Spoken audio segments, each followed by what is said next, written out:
আজকের ভিডিওতে hash include stdio.h এই লাইনের প্রত্যেকটি পার্ট ব্যাখ্যা করার চেষ্টা করব। এর আগের ভিডিওতে আমি মেইন ফাংশন সহ এই মেইন ফাংশনের ভিতরে যে কোডগুলো রয়েছে সেগুলো ব্যাখ্যা করেছিলাম। আজকের ভিডিওতে মূলত আমি এই প্রথম যে পার্টটি রয়েছে, প্রথম যে লাইনটি রয়েছে, এই লাইনটি ব্যাখ্যা করার চেষ্টা করব। এই লাইনটি দ্বারা আসলে কি বোঝানো হয়েছে। প্রথমে আসি হ্যাশ ইনক্লুড এই অংশটিতে। কোনো ওয়ার্ড বা শব্দের সাথে যখন আমরা হ্যাশ চিহ্ন দেখতে পারবো, হ্যাশকে মূলত বলা হয় পাউন্ড সিম্বল। তো কোনো শব্দের সাথে যখন আমরা এই পাউন্ড সিম্বল বা হ্যাশ চিহ্ন দেখতে পারবো, তখন এই অংশটিকে বলা হচ্ছে প্রি প্রসেসর ডিরেক্টিভ। এখন প্রি প্রসেসর বলতে আসলে কি বোঝানো হচ্ছে, আমরা যদি খেয়াল করি, প্রি প্রসেসর এই শব্দটির মধ্যে দুটো শব্দ রয়েছে, প্রি এবং প্রসেসর। প্রি মানে হচ্ছে যে পূর্বে এবং প্রসেসর মানে হচ্ছে যে যা কোনো কিছু প্রসেস করে। এখন কিসের পূর্বে কি প্রসেস করবে সেই জিনিসটা আমরা আগে বুঝে নিই। এটা হচ্ছে আমাদের কম্পাইলেশন প্রসেস। আমরা যখন কোনো সি কোড বা সি প্রোগ্রাম রান করি, তখন কম্পাইলার সর্বপ্রথম প্রি প্রসেসরের কাছে যায়। তখন প্রি প্রসেসর কী করে? প্রি প্রসেসর কিছু জিনিস প্রসেস করে। যেমন আমাদের এই কোডের ক্ষেত্রে যেটা করে সেটা হচ্ছে যে stdio.h নামের একটি ফাইল রয়েছে, সেই ফাইলকে সে ইনক্লুড করে। এখন stdio.h এই ফাইলটি কি? এই ফাইলের মধ্যেও মূলত কিছু কোড থাকে, আমরা কিছুক্ষণ পরে সেটা দেখব। তো এই stdio.h ফাইলটি ইনক্লুড করার ফলে যেটা হয় যে আমাদের সি যে সোর্স কোডটি রয়েছে, এই সোর্স কোডের উপরে আমাদের stdio.h ফাইলের কোডগুলো ইনক্লুড হয়ে যায়। এরপর কম্পাইলার সেই stdio.h ফাইলের ভিতরে যে কোডগুলো রয়েছে, সেই কোডের সাথে আমাদের যে সি সোর্স কোড রয়েছে, এই কোডগুলো একত্রিত করে কম্পাইল করা শুরু করে এবং কম্পাইলেশন প্রসেস শেষে সে মেশিন কোড জেনারেট করে। তাহলে আমরা বুঝতে পারলাম যে প্রি প্রসেসরের কাজ হচ্ছে যে কম্পাইলারের কম্পাইল করার পূর্বে সে কিছু জিনিস প্রসেস করে। এখন আসি stdio.h এই ফাইলটি আসলে কি? এই ফাইলটিকে মূলত বলা হয় হেডার ফাইল, যার এক্সটেনশন হচ্ছে .h। এটি কিন্তু কোনো সি ফাইল নয়, কারণ সি ফাইলের এক্সটেনশন আমরা জানি .c। এখানে stdio দ্বারা মূলত বোঝানো হয় স্ট্যান্ডার্ড ইনপুট আউটপুট। std এই অংশটুকুর মানে হচ্ছে স্ট্যান্ডার্ড, আইতে হচ্ছে ইনপুট এবং ওতে হচ্ছে আউটপুট। এখন এই হেডার ফাইলের মধ্যে আসলে কি থাকে? হেডার ফাইলের মধ্যে থাকে মূলত সি স্ট্যান্ডার্ড লাইব্রেরি। এখন আমাদের মনে হয়তো প্রশ্ন আসতে পারে, স্ট্যান্ডার্ড লাইব্রেরি কি? স্ট্যান্ডার্ড লাইব্রেরি হচ্ছে reuse functionality already written in C.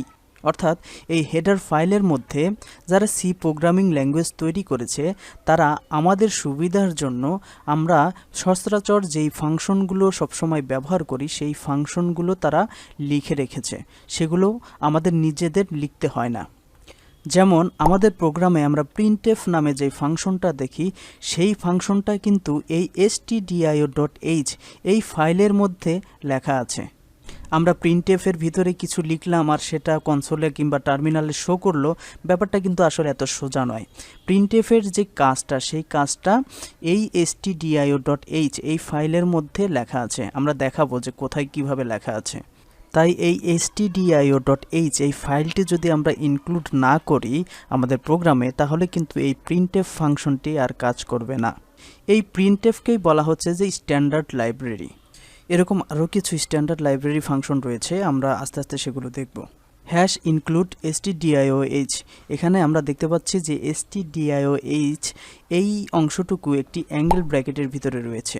আমরা এভাবেও লিখতে পারি, আমরা আরেকভাবে লিখতে পারি, সেটা হচ্ছে যে অ্যাঙ্গেল ব্র্যাকেটের পরিবর্তে আমরা ডাবল কোটেশন ইউজ করতে পারি।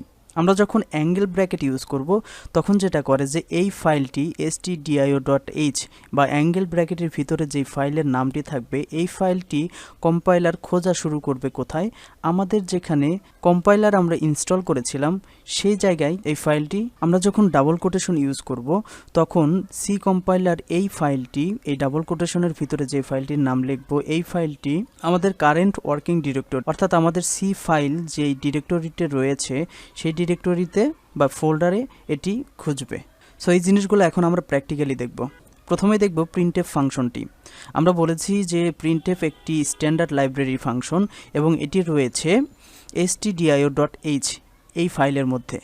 সো চলুন দেখি প্রিন্টএফ এই ফাংশনটি stdio.h এই ফাইলের মধ্যে আছে কিনা। আমরা যদি প্রিন্টএফ যেই নামটি রয়েছে এর উপরে রাইট ক্লিক করি এবং গো টু ডেফিনেশন এইখানে চলে যাই, তাহলে কিন্তু আমরা দেখতে পারবো যে এই যে উপরে লেখা রয়েছে stdio.h, এবং এইখানে আমরা দেখতে পাচ্ছি যে প্রিন্টএফ ফাংশনটি, এখানে অনেক কিছু লেখা আছে, এগুলো আসলে বোঝার দরকার নাই, এগুলো হচ্ছে যে ইন্টারনালি মেইনটেইন করা হয়। সো এখানে আমরা যেটা দেখব সেটা হচ্ছে যে এই যে প্রিন্টএফ, এই প্রিন্টএফ ফাংশনটি আমরা দেখতে পাচ্ছি, এবং আমরা দেখতে পাচ্ছি যে stdio.h এই ফাইলের মধ্যে কিন্তু রয়েছে।